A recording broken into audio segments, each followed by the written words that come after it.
Hi dears. അപ്പോൾ ദാ അമ്മ വന്നു എന്ന് 2 ദിവസമായില്ലേ കേൾക്കുന്നു. വയനാട്ടിൽ നിന്ന് അമ്മ വന്നു. അപ്പോൾ എന്തിനു വന്നു, ഇപ്പോൾ എങ്ങോട്ടാ പോകുന്നതെന്നൊന്നും പറഞ്ഞിട്ടില്ല അല്ലേ.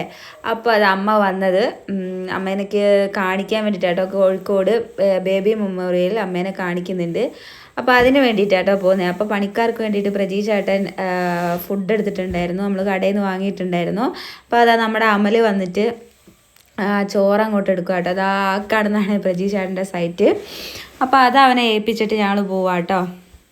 അപ്പോൾ അമ്മേനെ ഉമ്മർ ഡോക്ടർ എന്ന് പറയുന്ന ന്യൂറോളജിക്കാണ് കാണിക്കുന്നത്. അപ്പോൾ അത് ധ്യാനൂസ് കുറച്ച് നേരം ഫ്രണ്ടിലിരുന്ന് കഴിഞ്ഞ് ബാക്കിൽ പോയി കിടന്നു. അവൻ ഉറങ്ങുമോ ഫോൺ കാണുമോ എന്താന്ന് വെച്ച് ചെയ്തോട്ടെ എന്ന് വിചാരിച്ചു കേട്ടോ. അപ്പോൾ ഞാൻ ആ തക്കത്തിൽ നോക്കിയിട്ട് ഫ്രണ്ടിൽ കയറിയിരുന്നു കേട്ടോ. അപ്പോൾ കുറച്ച് ദൂരം കഴിഞ്ഞപ്പോൾ ഞങ്ങൾ ആപ്പിളോ എന്തെങ്കിലും വാങ്ങണമെന്നുണ്ടായിരുന്നു. കാരണം ഞങ്ങൾ ചോറുണ്ട് കുറച്ച് കഴിഞ്ഞപ്പോഴേ ഇറങ്ങി. അപ്പോൾ ചെറുതായി വിശക്കാൻ തുടങ്ങിയായിരുന്നു കേട്ടോ. അപ്പോൾ ഞങ്ങൾ ആപ്പിൾ മേടിച്ചു. വെള്ളമെല്ലാം ഉള്ളത് കൊണ്ട് ഞങ്ങൾ തന്നെ കഴുകിയിട്ടു. എനിക്ക് കടിക്കാൻ നോക്കിയിട്ട് കടിക്കാൻ പറ്റുന്നില്ല. അപ്പോൾ അമ്മ എടുത്തത് ഓറഞ്ച്, പല്ലി ക്ലിപ്പുള്ളതുകൊണ്ടാണ് കടിക്കാൻ പറ്റാത്തത്. ധ്യാനൂസ് ആപ്പിള്, പ്രജീഷ് ചേട്ടനും ആപ്പിള്, ഞാനും ആപ്പിൾ, അമ്മ ഓറഞ്ചാണ് എടുത്തത്. അപ്പോൾ അതുവരെ നമുക്ക് ബ്ലോക്കൊന്നും കിട്ടിയിട്ടില്ലായിരുന്നു കേട്ടോ. പക്ഷേ കോഴിക്കോട് അങ്ങ് എത്തിക്കഴിഞ്ഞേരം നമുക്ക് ചെറിയ ചെറിയ ബ്ലോക്കെല്ലാം കിട്ടിത്തുടങ്ങി. കുറച്ച് നേരം ബ്ലോക്കിൽ പെട്ട് കിടക്കുകയൊക്കെ ചെയ്തു കേട്ടോ. കുറച്ച് നേരമല്ല, കുറച്ചധികം നേരം കിടക്കേണ്ട വന്നു. പിന്നെ നമുക്ക് 3:30ക്കാണ് അവിടെ സമയം പറഞ്ഞത്. അത് കഴിഞ്ഞ മാസമാണ് ബുക്ക് ചെയ്തത് കേട്ടോ. എന്നിട്ട് ഇന്ന് 1 മാസം കഴിഞ്ഞ് 3:30 വൈകുന്നേരമാണ് കാണിക്കാൻ കിട്ടിയത്. അപ്പോൾ ചീട്ട് കിട്ടി. അതിനകത്ത് ടോക്കൺ നമ്പർ എത്രയാണെന്ന് നോക്കിയിട്ട് അതിൽ ടോക്കൺ നമ്പർ കാണിച്ചിട്ടില്ല കേട്ടോ. 0 എന്നാണ് കാണിച്ചേക്കുന്നത്. അതിനകത്ത് സമയം ഉണ്ടാവും ഞാൻ വിചാരിച്ചു കേട്ടോ. അപ്പോൾ 2nd ഫ്ലോറിലാണ് ഡോക്ടർ ഉള്ളത്. അപ്പോൾ ഞങ്ങൾ അങ്ങോട്ടേക്ക് ഞാനും അമ്മയും കയറി പോവാം കേട്ടോ. പ്രജീഷാടിനും ധ്യാനും വണ്ടി പാർക്ക് ചെയ്യാൻ വേണ്ടിയിട്ട് വണ്ടിയും കൊണ്ട് അങ്ങ് വേറെ ഗ്രൗണ്ടിൽ പോയേക്കും കേട്ടോ. അപ്പോൾ പ്രതീക്ഷിച്ചതുപോലെ തന്നെ ഭയങ്കര തിരക്കെന്ന് പറഞ്ഞാൽ ഭയങ്കര തിരക്കായിരുന്നു കേട്ടോ. അപ്പോൾ സമയം കണ്ടോ, അതിനകത്ത് അവിടുത്തെ സമയം അതിനകത്തത്തെ 2 എത്രയോ കണ്ടാണ്, 2:10 അത്രയും കണ്ടായുള്ളൂ. നമുക്ക് അതിനകത്തത്തെ 3:30ക്കാണ് നമുക്ക് കയറേണ്ടത് കേട്ടോ. അപ്പോൾ എൻ്റെ അടുത്തിരിക്കുന്ന ചേച്ചിയാണെങ്കിൽ രാവിലെ 6 മണിക്ക് വന്നിരുന്നു, അതുവരെ കാണിച്ചിട്ടില്ല. അപ്പോൾ അതേ അമ്മേനെ കാണിച്ച് പിന്നെ ഇറങ്ങിക്കഴിഞ്ഞപ്പോൾ ധ്യാനൂസ് പിണങ്ങിയിരിക്കുന്നു കേട്ടോ.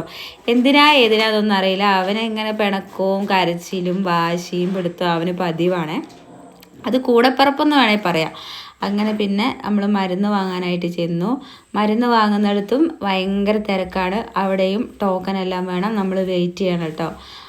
അവിടെയും കുറേ നേരം ഇരുന്നു കേട്ടോ. അതിന് ശേഷമാണ് എന്നെ വിളിച്ചത്, ഞങ്ങളുടെ ടോക്കൺ നമ്പർ വിളിച്ചത്. അപ്പോൾ ഇത് ധ്യാനൂസ് എടുക്കുന്ന വീഡിയോ ആട്ടോ. അതൊക്കെ എത്ര രസത്തോടെ എടുക്കുന്നതല്ലേ, ഒരു കുഴപ്പമില്ല, ഒന്നുമില്ല, നല്ല ക്ലിയർ ആയിട്ട് ഇതാ ധ്യാനൂസ് എടുക്കുന്നുണ്ട്. അപ്പം ഞാൻ മരുന്ന് വാങ്ങാൻ നിൽക്കുമ്പോൾ അവൻ എന്നെ വിളിക്കുന്നുണ്ട് കേട്ടോ.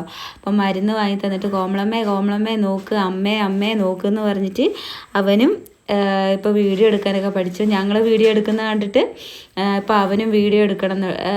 പ്രജീഷാടിൻ്റെ കഴിഞ്ഞ വീഡിയോയിലെല്ലാം അവൻ പ്രജീഷാടിന് വീഡിയോ എടുത്ത് കൊടുക്കുന്നുണ്ട് കേട്ടോ. അപ്പോൾ ഞാൻ ഇങ്ങനെ പറയും, അമ്മേ പപ്പേ നോക്ക്, ഞാൻ വീഡിയോ എടുക്കുന്നുണ്ട്, നോക്ക് എങ്ങനെയുണ്ട് എന്നെല്ലാം പറയും. അത് കാണുമ്പോൾ ഒരു പ്രത്യേക രസമാണ് കേട്ടോ. അപ്പോൾ ഞങ്ങൾ പുറത്തിറങ്ങി മരുന്നെല്ലാം വാങ്ങിയിട്ട് എല്ലാം ഫ്രീ ആയിട്ട്. അപ്പോൾ തന്നെ സമയം 5:30-6 മണിയായിട്ട് നമ്മൾ 3:30ക്ക് കാണിക്കാമെന്ന് പറഞ്ഞതാണ്. അപ്പോൾ ധ്യാനൂസ് വീണ്ടും പിണങ്ങി അവിടുന്ന് എങ്ങനെയൊക്കെയോ വലിച്ചോ.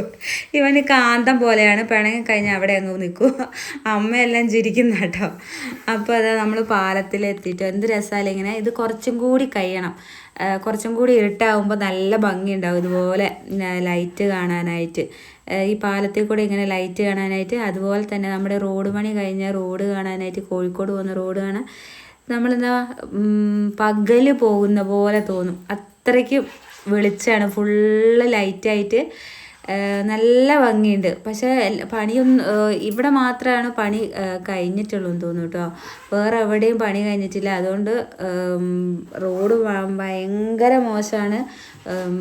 ആടിയും കുലുങ്ങിയും അമ്മോ ശരീരവേദന എടുത്തു കേട്ടോ. നമുക്ക് കോഴിക്കോടെല്ലാം പോയിട്ട് വരുമ്പോഴത്തേക്കും അത്രയ്ക്കും റോഡ് മോശമാണ്. ഇവിടെ ആകെ എത്രയോ 1 കിലോമീറ്ററോ അങ്ങനെ നന്നാക്കിയിട്ടുള്ളൂ. അങ്ങനെ നമ്മൾ വടകരയിലെത്തി MRI കയറിയിട്ട് ഫുഡ് കഴിക്കാമെന്ന് വിചാരിച്ചു.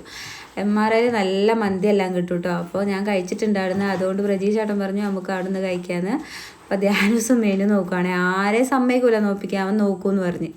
അപ്പോൾ ധ്യാനൂസിന് അങ്ങ് കയറി വരുമ്പോഴേ കേക്ക് കണ്ടിട്ടുണ്ടായിരുന്നു. അപ്പോൾ കേക്ക് വാങ്ങിക്കൊടുത്ത് 2 എനിക്കും അവനും കേട്ടോ. അപ്പോൾ ഇതാ നമ്മൾ നൂഡിൽസും ഫ്രൈഡ് റൈസും ആട്ടോ ഓർഡർ ചെയ്തത്. എനിക്കാണെങ്കിൽ തലവേദന എടുത്തിട്ട് എനിക്കാണെങ്കിൽ ഒന്നും കഴിക്കാനാകുന്നില്ല കേട്ടോ. എനിക്ക് മൈഗ്രെയിൻ്റെ പ്രശ്നമുള്ളത് കൊണ്ട് ഞാൻ എന്നിട്ട് എങ്ങനെ മിഴുങ്ങി ചിക്കൻ കഷ്ണം തന്നെ 2-3 കടിച്ചപ്പോൾ എനിക്ക് തലയ്ക്ക് ഭയങ്കര വേദനയായിട്ട് പിന്നെ ഞാൻ അവിടെ വെച്ചു കേട്ടോ. അത് വെച്ച് ഭക്ഷണം എല്ലാം കഴിച്ച് കഴിഞ്ഞ് ധ്യാനൂസിന് ശ്വാസം മുട്ടുന്നതെന്ന് പറഞ്ഞ് പെട്ടെന്ന് എന്താണെന്നറിയില്ല പെട്ടെന്ന് ശ്വാസം മുട്ടുന്നതെന്ന് പറഞ്ഞ് അങ്ങനെ ഞങ്ങൾ ഓർക്കാട്ടേരിയുള്ള ആശയിൽ വന്ന് അവന് ഇഞ്ചക്ഷൻ വെക്കണം എന്ന് പറഞ്ഞു ഡോക്ടർ കേട്ടോ. അപ്പോൾ ഇഞ്ചക്ഷൻ അവന് ഭയങ്കര പേടിയാണ്. അപ്പോൾ അത് വെക്കണം എന്നെല്ലാം പറഞ്ഞ് ഞാനിങ്ങനെ സമാധാനിപ്പിച്ചുകൊണ്ടിരിക്കുക കേട്ടോ. അങ്ങനെ ഞങ്ങൾ ഇഞ്ചക്ഷൻ എല്ലാം വെച്ച് വീട്ടിലെത്തി. അമ്മയെല്ലാം ഉറങ്ങാണ്ട് ഞങ്ങളെ കാത്തുനിന്നു. പെട്ടെന്നല്ലേ അവന് വന്നത്. വീട്ടിലെത്തി കഴിഞ്ഞപ്പോൾ അവന് പ്രശ്നമൊന്നുമില്ല. അങ്ങനെ ഞങ്ങൾ ഇന്നത്തെ വീഡിയോ ഇവിടെ അവസാനിക്കുക കേട്ടോ. ഇനി നല്ല വീഡിയോ ആയിട്ട് നാളെ വരാം.